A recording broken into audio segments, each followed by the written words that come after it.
Bonjour et bienvenue. Et si vos actions pouvaient vous rapporter de l'argent régulièrement en plus de leur potentiel plus-value?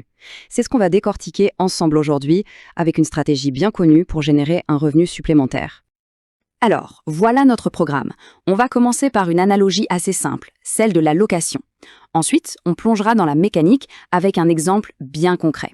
On analysera les avantages et les inconvénients, puis on verra comment la volatilité joue un rôle clé là-dedans. Et pour finir, on se demandera à qui s'adresse vraiment cette stratégie. Allez, c'est parti. Première section, louer ses actions.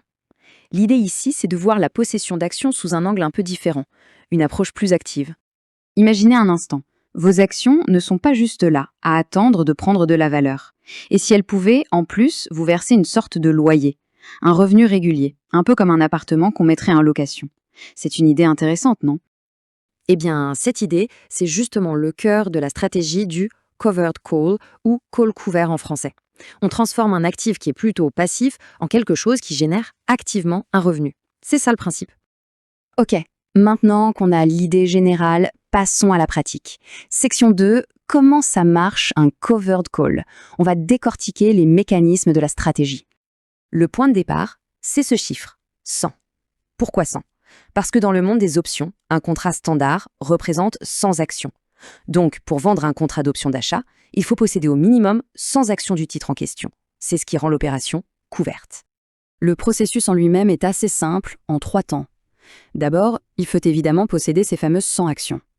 Ensuite, on va vendre une option call sur ces actions. Et l'étape 3 la plus sympa, c'est qu'on encaisse immédiatement une somme d'argent, une prime. Bon, la théorie, c'est bien, mais rien ne vaut un exemple chiffré pour que tout devienne clair. On attaque la 3e section, un exemple pratique, pour voir les chiffres en action. Alors, plantons le décor. Disons qu'on a en portefeuille 100 actions d'une entreprise achetée il y a quelque temps à 23 $ l'unité. Le cours a bien monté, l'action vaut maintenant plus de 55 $. On décide de vendre un covered call. On choisit un prix de vente futur, qu'on appelle le prix d'exercice, à 60 $, et juste pour vendre cette promesse de vente, hop, on empoche tout de suite 45 $ de prime.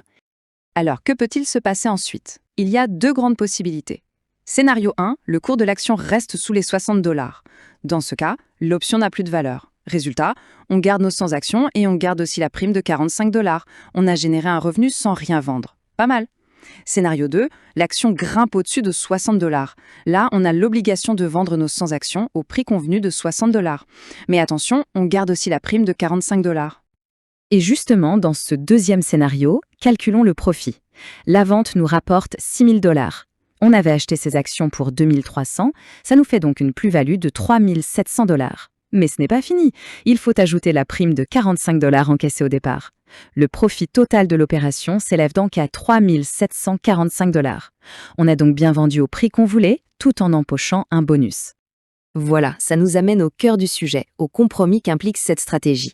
C'est notre 4e section, les avantages et les inconvénients. Il faut bien comprendre une chose. Par rapport au fait de juste détenir une action, le covered call change complètement le profil de risque et de rendement. On n'est plus un simple passager, on prend un rôle actif pour modifier les issues possibles. Alors, quel est ce fameux compromis? C'est simple. D'un côté, on reçoit un revenu immédiat, la prime, c'est garanti. De l'autre, on plafonne nos gains futurs. Si l'action explose à 80 $, on vendra quand même à 60. C'est le deal. Il y a aussi un petit avantage, la prime qu'on a reçue vient un peu amortir la chute si jamais le cours de l'action baissait. Ce tableau résume bien le dilemme. Les pour, on génère du cash tout de suite, ça réduit le prix de revient de nos actions et c'est une stratégie considérée comme assez conservatrice. Les contre, eh bien, on limite le potentiel de profit, on n'est pas protégé si l'action s'effondre et on a cette obligation de vendre si le cours monte. C'est un vrai choix à faire. Maintenant, une question intéressante. Comment faire pour que ce loyer soit le plus élevé possible? La réponse se trouve dans un concept clé, la volatilité. C'est notre 5e section, la volatilité, le vrai booster de loyer. Regardez ce comparatif, c'est fascinant. On a 2 titres, Johnson & Johnson et Chevron. Ils ont quasiment le même cours, ont choisi le même prix d'exercice. Pourtant, la prime pour Chevron est plus de 3 fois supérieure à celle de J&J. Pourquoi ? Tout simplement à cause de la volatilité implicite. Le marché anticipe que le cours de Chevron va beaucoup plus bouger. Tout ça se résume à une phrase. Une volatilité implicite élevée est synonyme de rendement potentiel plus élevé, mais aussi de risque plus élevé. Logique. Plus il y a d'incertitudes sur une action, plus les primes des options sont chères pour compenser le risque. Bon, on a vu la mécanique, les avantages, les risques. Il est temps de conclure. Section 6. Cette stratégie, est-ce qu'elle est faite pour tout le monde? On va évaluer sa pertinence. Alors, pour qui est-ce que ça marche le mieux? En général, c'est parfait pour l'investisseur qui est neutre ou légèrement optimiste sur une action, mais sans s'attendre à une envolée fulgurante. L'objectif principal, c'est vraiment de générer un revenu régulier. Et c'est aussi pour la personne qui est tout à fait à l'aise avec l'idée de vendre ses actions au prix qu'elle a fixé. Et à l'inverse, quand faut-il absolument éviter cette stratégie? Très simple. Si on est convaincu qu'une action va exploser à la hausse, c'est une mauvaise idée, car on passerait à côté de la majeure partie du gain. C'est aussi à éviter si on est très attaché à ses actions et qu'on ne veut les vendre sous aucun prétexte. Donc ce qu'il faut retenir, c'est ça. Le covered call est une manière assez conservatrice de générer un revenu. Le deal, c'est qu'on accepte de vendre ses actions avec un profit qui est plafonné. On échange le potentiel d'un gain explosif contre la certitude d'un revenu immédiat.